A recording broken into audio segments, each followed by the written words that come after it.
Sa darating na halalan, iboto si Binay. Hindi ka iiwanan, iboto si Binay. May nagawa na noon sa ating si Binay, ay ating ibalik pangalan ni Binay. Mabinay, mabinay, mabinay, mabinay, mabinay, mabinay.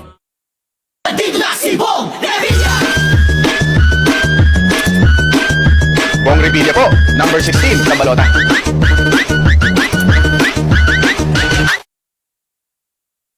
Kiko Barsaga! Siya si Kiko Barsaga! Girl, alam ko ikaw ay taga-dasma at gusto mong mapaganda, kaya sa darating na botohan, put si Barsaga. Alam ko ikaw ay taga-dasma at gusto mong mapaganda, kaya sa darating na botohan, put si Barsaga. Bubuto ako, gusto ko Barsaga. Bubuto ako, gusto ko Barsaga. Sa darating na botohan, put si Barsaga.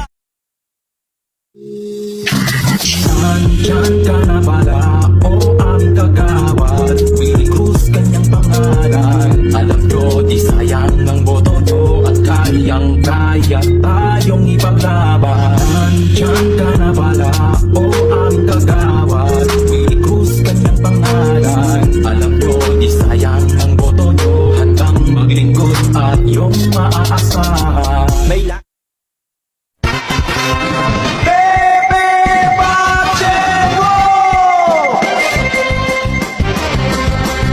Nandito na ang ating pamasa, barangay Bupog, tayo nang magkaisa. Kay Pepe Pacheco tayo nang sumama, ang Pepe na mabangon ay malinis pa. Si Pepe ang magpapangiti sa atin, kay Pepe ay walang mabibitin. Servisyong Pepe ay dinggin, Pepe ko'y anong ba? Parang awa nyo na, pangatlong laban ko na. Subukan nyo naman ako, si Nonong Bautista. Sige na please naman, sa balota malkahan. Number 3 si Nonong Bautista ang tandaan. Chingkasa, ching ching ching ching ching ching ching ching ching. Chingkasa, ching ching ching ching ching ching ching ching ching. Chingkasa, ching ching ching ching ching ching ching ching ching. Chingkasa, ching ching ching ching ching ching ching ching ching.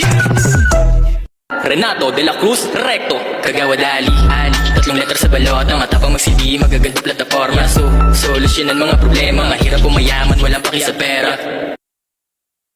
Ninyo Barsaga, minsan long hair, minsan kalbo, pero di nagbabago ang busilak niyang puso. Kap ninyo Barsaga, mabuhay hanggat gusto mo. Ang mabuting hangarin, kap ninyo ituloy mo. Tirahin mong mga loko, bakbakin mong mga abuso. Bigyan mo ng isang malutong na inan nyo. Kap ninyo ang ating